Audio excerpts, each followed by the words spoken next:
Hey everybody, Movie Reviewer Next Door here, and I'm back with another review. And this time, I'm reviewing Accident Man Hitman's Holiday. This is a 2022 martial arts action film directed by Harry and George Kirby, and it stars Scott Adkins, Ray Stevenson, Perry Benson, Sarah Chang, and George Fouracres. In this film, the Accident Man is back, and this time he must best the top assassins in the world to protect the ungrateful son of a mafia boss, save the life of his only friend, and rekindle his relationship with his maniacal father figure. So, what did I think of Accident Man Hitman's Holiday? I gotta say, I'm a little bit disappointed. I didn't hate the movie. I'll get that off, get that out of me right off the bat. I didn't hate the movie. I liked it mostly for the fight scenes. Without those fight scenes, this would legitimately be like a 6 because the comedy in this film is about on par with something like the spy who what was that one from the guy who did Message Man? The spy one. Um but something about this film feels off. I don't get to that. Overall, I think this is worth at least one watch to see the pretty fantastic fight scenes. But let me get to the cast first. Scott Adkins plays Mike Fallon. I don't think he's nearly as good in this as he was in the first. In the first, he was a lot more charming, a lot rougher, and seemed a bit more. Well, I mean, he's still rough in this, but in that, it kind of felt like earned because of what he had gone through. In this film, what he goes through isn't really, you know, they don't really establish because this is one of those movies that you don't really have to have seen the first. It's one of those where they like mention events from the first film, but they don't really factor in other than a little bit where you see a flashback from the first movie. But for those people who would watch something like this without seeing the first, they'll be very lost. Or I mean, they won't be lost, but they'll be lost as to why he acts the way he does. But he's fine in this movie. I don't think he's terrible. He's still leagues better than a lot of Hollywood leading action stars. He's better than Garrett Hedlund. That's for fucking sure. He's better than Oscar Isaac. He's better than he's better than Pedro Pascal for sure.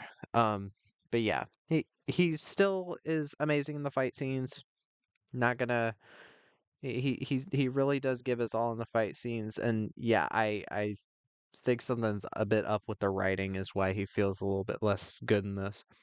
Ray Stevenson returns as Big Ray.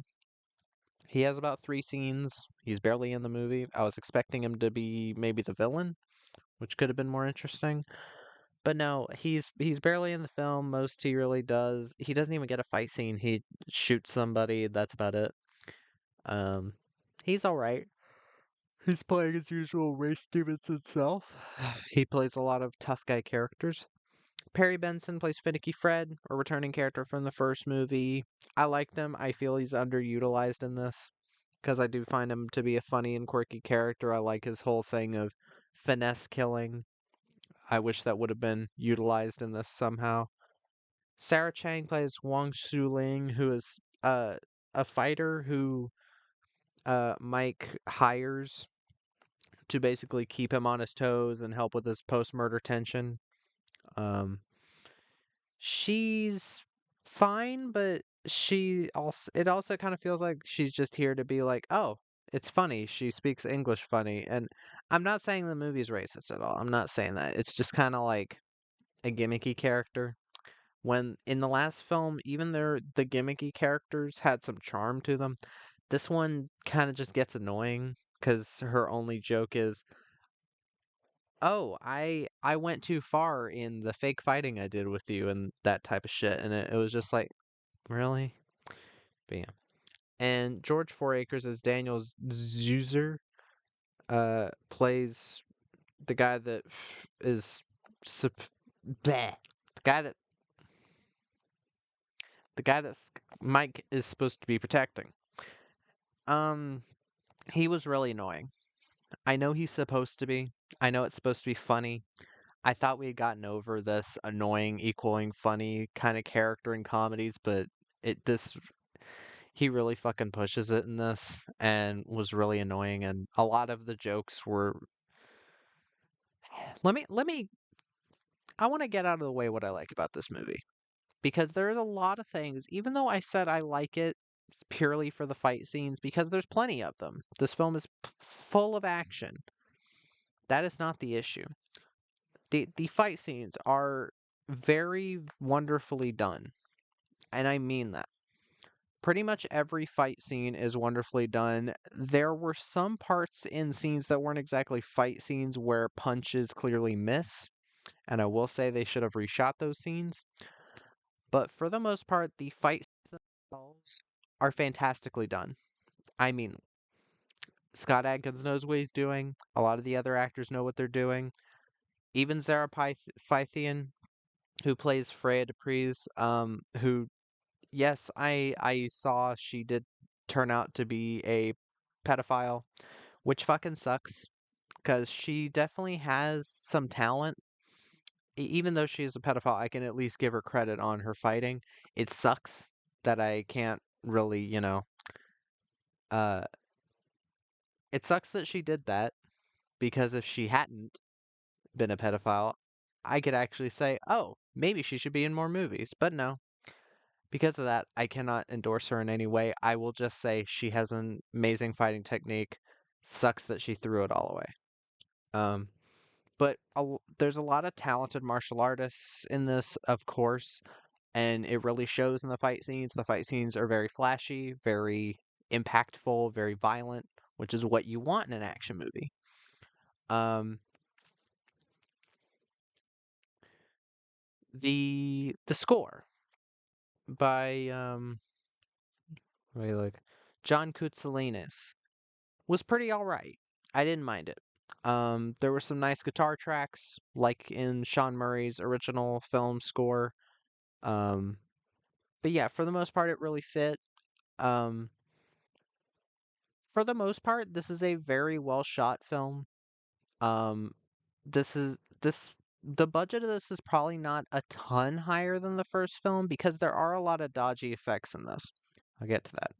But for the most part, this is filmed like a pretty decently budgeted film. It's filmed like a 20 to 30 million dollar film. The cinematography in this feels almost on the level of John Wick. And I know a lot of people called the first one a John Wick ripoff. I think that's a really stupid argument to make, given that John Wick is not original. I will repeat that again and again because it is true.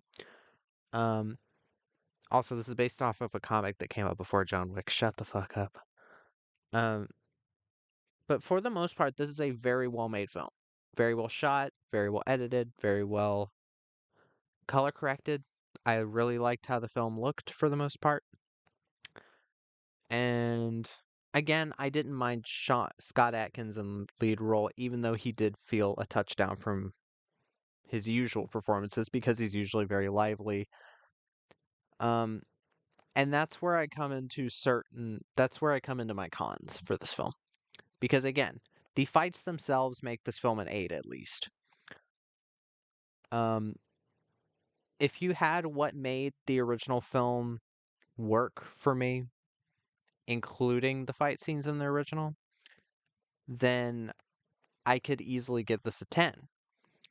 But the issue comes in with the comedy in this one. At least for me, I didn't like the comedy. It's not that it was offensive, it was more that they just went for a low-hanging fruit. And yes, in the first film, there is one joke where I said, like, it was after Scott Adkins beheads a guy, and then as, like, blood is coming out of the stump of where his head used to be, there's a fart sound, and then he makes an environmental joke because his girlfriend, who's now dead, was an environmentalist. I will say I did say that I hated that joke and I was like, "Really? You went for a fart joke after all of the actually really funny comedy in the first film?" Which I do still think that first film's comedy is really on point for me. I really like the dry British humor there. It's kind of a mix of American like absurdist humor and dry British, which I like. In this film, it is mostly relegated to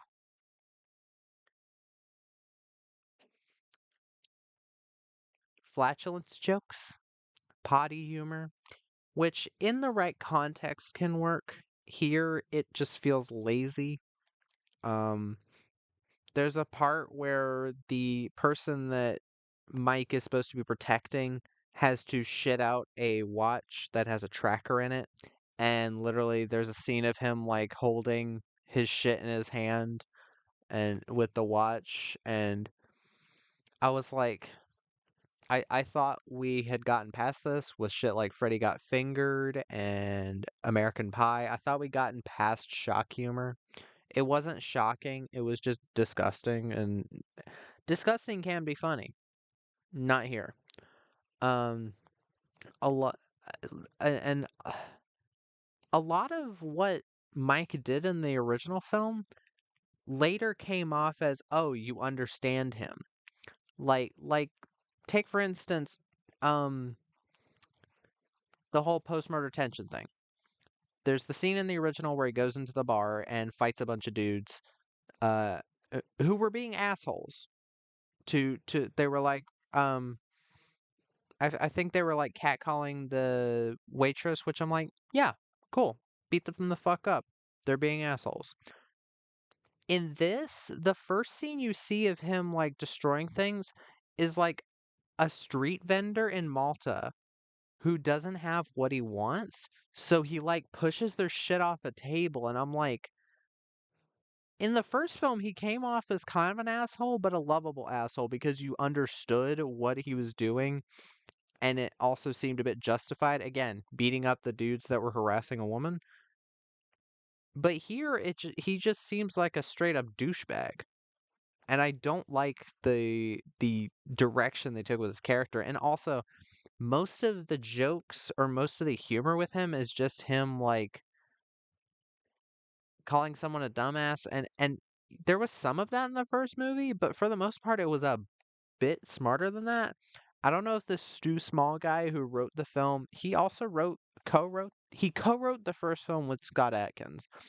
And I'm starting to think that Scott Adkins might have a secret hidden talent as a writer, especially comedic, because the first film's comedy was really on point. I really liked the comedy in the first film. Here, it again, it's mostly devolved into toilet humor. There's multiple jokes about patriarchy, um, which there was one joke in the first about that, but it was actually funny and it was meant to be a joke. Here, it sounds like, oh yeah, they're just spouting political shit and it's just annoying. Um, most of the jokes with regarding Mike like having to take care of this spoiled rich kid is just the rich kid being like, "Oh, how dare you hit me?" And he's an awful actor. I'm sorry. This guy George Fouracres, he's been in one other movie.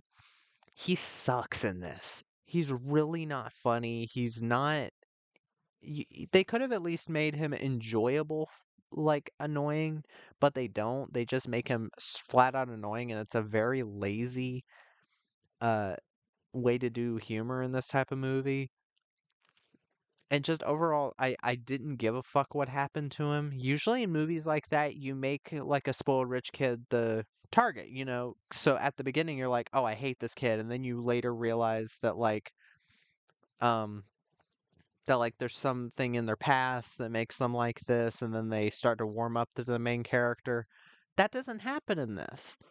It's just meant to be a punchline for the ending, and while the ending is kind of satisfying, given what a dickhead he was, it still felt kind of wasted, and would have thought it would be kind of nice. Because in the first film, you find out that Scott Adkins' character, Mike, his unborn child died with his girlfriend. So I think it would have been interesting to make him this character like a little kid that he's like trying to protect. And then as they go along, the kid's being a brat, and then he slowly warms up to Mike, and then they become friends. That would have been more interesting. But they went the lazy route. Um, I- the thing about Scott Adkins, I think his pretty much every joke he has just really thudded for me in this. Um, and again, I think it's partly because Scott Adkins didn't co-write this film. And maybe it's because of time, whatever. It seems like Accident Man was a passion project for him. Even though he didn't direct it, it felt like a passion project for him. Again, writing it, producing it. He also produces this film, but he wrote and produced and starred in the first one. So I get a feeling this was meant to be a loving sequel to the first, but I just think the first one's a lot stronger. Even though the first one doesn't have nearly as many fight scenes as this one, I'd still say it's a bit more balanced. This film also goes way head first with the comedy. In the first one, it had its moments of balancing out the more intense scenes with humor, and it felt a lot more balanced. This film either goes this film always goes straight into comedy, and it kind of lowers, excuse me, the stakes for me. And I just could not get invested really in this film. Again, like the whenever the fight scenes came up, I was having a blast. I think the fight scenes are can carry this movie on their own. Put these fight scenes in a piece of shit movie and it will get at least a 7 out of me. It's not that I think this film is a piece of shit. I just think that it's a bit unbalanced. Um Another thing with this movie is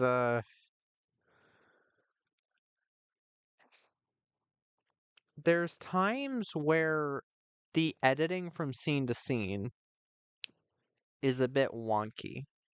Like it'll go from like one song on the soundtrack to another and it'll be a hard cut. They won't try to mix it into like crescendoing into the song and it feels very it just it doesn't fit. It feels like you just cut to another YouTube video and I know it's a nitpick, but it still annoyed me a bit. But what I'm trying to say is overall, I don't hate the movie. I liked the movie specifically because of how well the fight scenes were done. There are online people saying, there are people on Letterboxd saying this is better than the first or it fixed all their issues with the first. I don't see that. Again, other than that one joke near the end, I love the first. I love it. Absolutely. I think it is a fantastic action movie. And I wish more action movies would try to be like it. I wish more action directors were like Jesse V. Johnson and Isaac Florentine and that one director. I have only seen the one movie um from Zach Golden.